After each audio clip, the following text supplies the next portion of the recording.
સમાચારોમાં આગળ વાત કરીએ તો સમાચાર બનાસકાંઠાથી સામે આવી રહ્યા છે, જ્યાં ગાયોનું દૂધ વધારવા માટે બનાસ ડેરીનો અભિગમ જોવા મળ્યો। ત્યારે ગાયોનું દૂધ વધારવા બનાસ ડેરી દ્વારા અભિગમ દાખલ કરવામાં આવ્યો। મંતવ્ય ન્યૂઝ પર શંકર ચૌધરી એક્સક્લુઝિવ। જ્યારે ભીલડી ખાતે Banas bovine breeding and research centre બનાવવામાં આવ્યું। ત્યારે ભીલડી ખાતે આ ખાસ સેન્ટર બનાવવામાં આવ્યું। દેશભરમાંથી ગાયના સંવર્ધનનું આ પ્રથમ કેન્દ્ર બનાવવામાં આવ્યું, જ્યારે નવી ગાયો માટે બ્રીડિંગ કેન્દ્ર બનાવવામાં આવ્યું।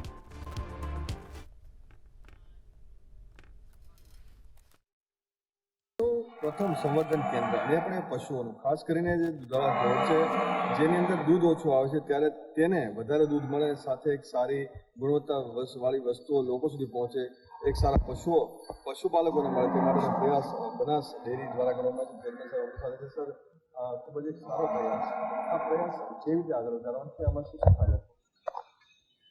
બનાસનું આ સેન્ટર એ પૂરા દેશ માટે એક નવી ક્રાંતિ સર્જનારું છે। આપણા પ્રધાનમંત્રી મોદી સાહેબે જે ગોકુલ મિશન એવો એક શબ્દ વાપર્યો કે ભારતની દેશી ગાય અને દેશી જે ગાય ભેંસ છે તેનું સંવર્ધન કરવામાં આવે, તો તેના અંતર્ગત બનાસ ડેરી આ કામને આગળ વધારી રહી છે। અહીંયા કાંકરેજ, ગીર સહિતની સારી ગાય અને મહેસાણી, બન્ની સહિતની જે ભેંસો છે તેની બ્રીડને વધારે અપડેટ કરવાનું કામ કરી રહ્યું છે। આઈવીએફ પદ્ધતિથી એક વર્ષમાં એક સારી ભેંસ હોય તો તેમાંથી 50 જેટલા બચ્ચા તૈયાર કરવાનું કામ, એમ્બ્રિયો કાઢીને બીજી ગાય ભેંસના ગર્ભમાં પ્રત્યારોપણ કરીને તેમાંથી સારી ક્વોલિટીની પાડી આવે અને તે સારું વધારે દૂધ દેતી થાય, તે આ કામ છે। દેશનું પ્રથમ કહી શકાય, સાથે સાથે આ ભૂતકાળમાં પણ આવી વસ્તુઓ બહુ ભૂતકાળમાં પહેલાં થતી હતી, પછી ત્યારબાદ એ બંધ થઈ ગઈ, હવે આને ફરી શરૂ કરીએ છીએ। પશુપાલકો માટે કેટલો એ કામને જૂનું તો છે જ। દાખલા તરીકે તમે મહાભારતમાં પણ તમે જોયું હશે કે 100 જેટલા એક જ જેવા દીકરાઓ, તો એ આવી વિજ્ઞાન જ હશે કંઈક। આજે ગાય ભેંસની અંદર જે આ કામ જે આપણે લીધું છે એ કદાચ ભારતમાં આવડા મોટા સ્કેલ ઉપર પહેલી વખત છે, પણ કેટલાક દેશોએ કર્યું છે।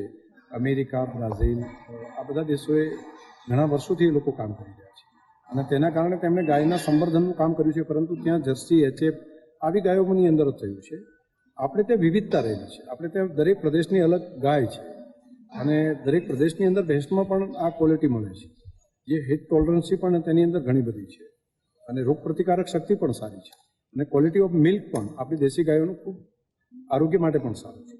પરંતુ પ્રશ્ન એ થાય કે તેનું દૂધ ઓછું છે, તો વધુ દૂધ આપતી ગાય કરવી હોય તો એના માટે સારામાં સારી ગાય જે વધુ દૂધ આપતી હોય તેના એમ્બ્રિયો લઈને તેવા એક ડોનર જે હોય તેના એમ્બ્રિયો અને એનો ડોઝ તેમાંથી એમ્બ્રિયો તૈયાર કરીને એ બીજી ગાયના ગર્ભની અંદર પ્રત્યારોપણ કરીએ અને તેમાંથી જે બચ્ચું આવે એ સારી ક્વોલિટીવાળું બચ્ચું તૈયાર કરી શકે।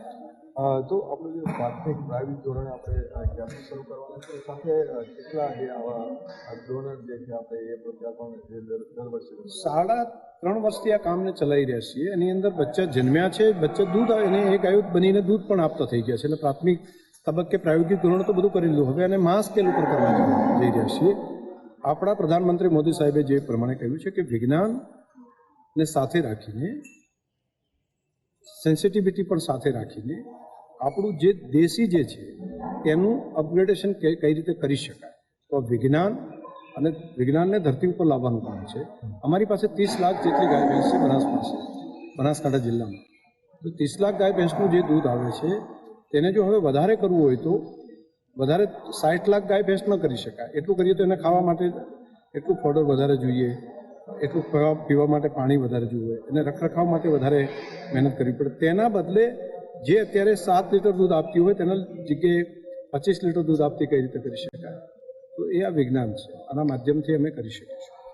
અત્યાધુનિક લેબની પણ વાત છે, અત્યાધુનિક લેબની અંદર તમામ વસ્તુ કરવાના છે, લેબ કેવો પ્રકાર? મેં જે પ્રમાણે કહ્યું ને કે એના ઓસેનને કલેક્ટ કરીને એની એમ્બ્રિયોને 1 વીક સુધી પરિપક્વ કરવાનું કામ અહીંયા થાય અને ફ્રોઝન કરીને પશુપાલકના ખેતર સુધી ગરમીમાં જ્યારે ગાય કે ભેંસ આવે તો તેને ત્યાં જઈને ટ્રાન્સપ્લાન્ટ કરવાનું કામ કરી શકાય, તે પણ અહીંયાથી થઈ શકશે।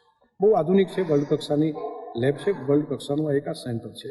ભારત ગૌરવ લઈ શકે પૂરો દેશવાસીઓ ગૌરવ લઈ શકે એવું એક સેન્ટર આ બનાસની ધરતી ઉપર ડેવલપ થઈ રહ્યું છે. આ સાથે સર એ પણ એક મહત્વપૂર્ણ આપણે ફાયદો થવાનો છે કે જે ગાયો વધારે થવાની છે તો ભેંસો વધારે થવાની છે, આખલાઓની થોડી સંખ્યા ઘટવાની છે, એ પણ એક રોડ અકસ્માત હોય કે બીજી કોઈ સમસ્યા હોય, આ ખેતરમાં નુકસાન થવાનું, એમાં શું ફાયદો થયો?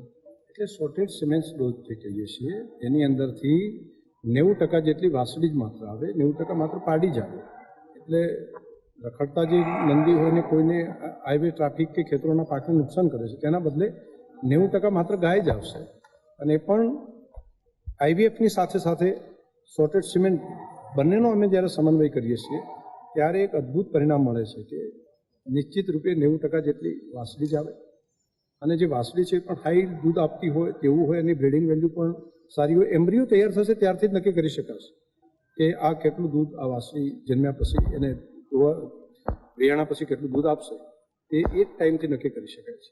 સર આપણા ખેડૂતોને પણ આપણે આપવાના છીએ, સાથે ભવિષ્યમાં જે પ્રમાણે ક્લાઇમેટ ચેન્જ થઈ રહ્યું છે, બીજા દેશોની પણ ડિમાન્ડ આપણા ભારત પર વધવાની છે, એને માટે આપણે જોઈએ છીએ. આપની વાત બિલકુલ સાચી છે કે દુનિયાની અંદર ક્લાઇમેટ ચેન્જના કારણે જે ટેમ્પરેચર અપ થઈ રહ્યું છે તો તેમાં હીટ ટોલરન્સી એ તો ખૂબ જરૂરી છે.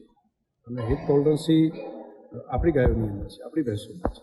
દુનિયાને પણ આની ડિમાન્ડ ઊભી થશે કેમ કે 30 ડિગ્રીથી વધારે ટેમ્પરેચરમાં બાકી દેશોની ગાયો એ સર્વાઈવલ નથી કરી શકતી. તેવા વખતે આપણી પાસે આ પશુધન હશે તે આપણા માટે આશીર્વાદરૂપ હશે. આપણે મોટાભાગે શ્વેત ક્રાંતિના નામે વિદેશથી ઘણી બધી ગાયો લાવીને તેના ઉપર આધાર રાખ્યો, પરંતુ એ આજે સમસ્યા બની છે કેમ કે એ વધારે ગરમી સહન નથી કરી શકતી. તો આપણી જ ગાયો એને સંવર્ધન કરીએ અને હવે પાછી એને ઝડપી કરવા માટે એવું કરી શકાય કે સારી દેશી ગાયની જે સારું એમ્બ્રિયો છે તે એચએફ ગાયમાં મૂકી શકાય. તો એચએફના ગર્ભમાં મૂકવાથી એચએફ નહીં બની જાય, એમાંથી પ્યોર જે એનું મધર અને ફાધર બે જે છે એના જે ગુણ છે એ જ આખું વાસળી આવશે. એટલે એચએફના ગર્ભમાં ગીરનું નંદી ને ગીરની માં એનો જો એમ્બ્રિયો તૈયાર કરીને મૂકશું તો એ ગીરનું જ બચ્ચું પ્યોર એની અંદર આવશે. અને એ અમે પ્રાયોગિક રીતે એની બ્રીડિંગ વેલ્યુ પણ ચેક કરી અને 100% એ 100% ગીર જ હશે, 100% કાંકરેજ જ હશે.